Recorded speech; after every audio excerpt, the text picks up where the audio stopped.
Try it right now. Reach over and tickle your own arm. Nothing happens. No shiver, no giggle, just skin touching skin. But if a friend did the exact same motion, you'd probably jump out of your chair. Why does the same touch feel like nothing from your own hand and feel unbearable from someone else's? The answer isn't about ticklish spots, it's about prediction. Your brain is constantly forecasting the future. Every time you move, it calculates exactly what sensation should follow. Lift your arm and your brain already knows your sleeve will brush your skin. Reach to scratch your side, and it knows the touch is coming before your fingers even arrive. This forecasting system has a name, efference copy. It's a signal your brain sends to itself, a preview of the sensory consequences of your own actions.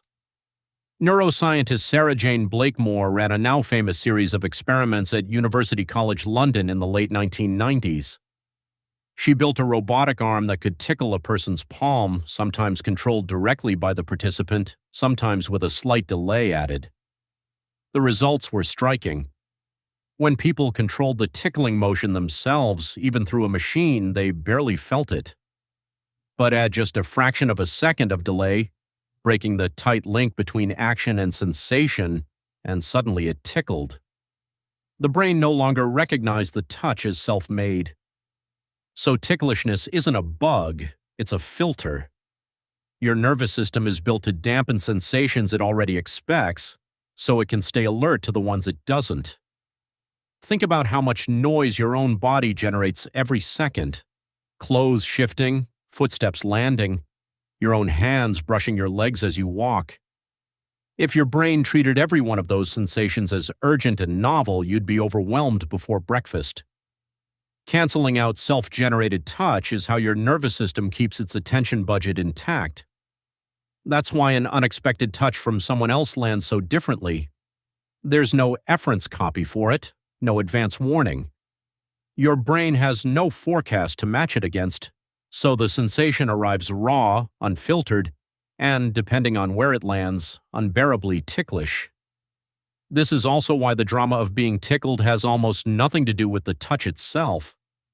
Psychologist and primatologist Jaak Panksepp studied tickling across species, including rats, and found that laughter-like vocalizations appeared most often during play, chasing, and mock threat situations.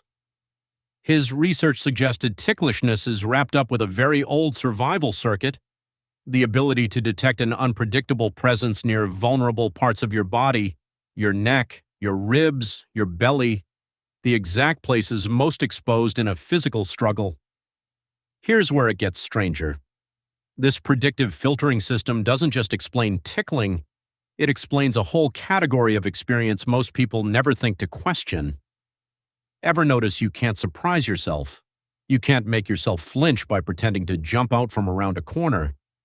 You can't fully startle your own nervous system no matter how hard you try, because your brain built the plan and already knows the punchline. Researcher Chris Frith, working alongside Blakemore, extended this idea even further, arguing that this same self-monitoring system helps explain certain symptoms in schizophrenia. In some cases, patients report tickling sensations from their own actions or feel that their own thoughts and movements are being generated by an external force. Frith proposed that if the brain's internal forecasting system misfires, the tight link between your action and its expected consequence breaks down. Suddenly, your own touch or even your own inner voice can feel foreign. The very same mechanism that keeps most people from tickling themselves may, when disrupted, blur the line between self and other entirely. Which raises a strange question. How much of what you call yourself is really just your brain's running prediction of your body, updated moment to moment, so smoothly you never notice the calculation happening at all? Consider how much this system does without asking for credit. It tells you silently that the itch on your back is yours to scratch, that the pressure of your shirt collar isn't a threat, that the weight of your own hand resting on your knee needs no investigation.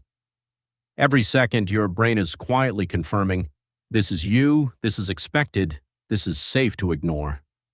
Tickling is simply the one place where that confirmation becomes visible because it's the one place the filter can be tricked from the outside. Some researchers have tried to build machines that can bypass this filter entirely, hoping to understand it by breaking it. Delay a touch by 1/10 of a second, route it through a screen, add unpredictability back into a self-generated motion, and the ticklish response returns almost every time. It turns out the boundary between what tickles and what doesn't isn't drawn by your skin. It's drawn by timing and by certainty. So the next time you try and fail to tickle yourself, you're not encountering a strange glitch. You're running directly into one of the most elegant systems your brain has, a constant invisible negotiation between what you expect and what actually happens, deciding in real time what deserves your attention and what can quietly be filed away as simply you. And maybe that's the real answer to the question. It was never about the tickle at all. It was about your brain proving moment to moment that it already knows exactly where you end and the rest of the world begins.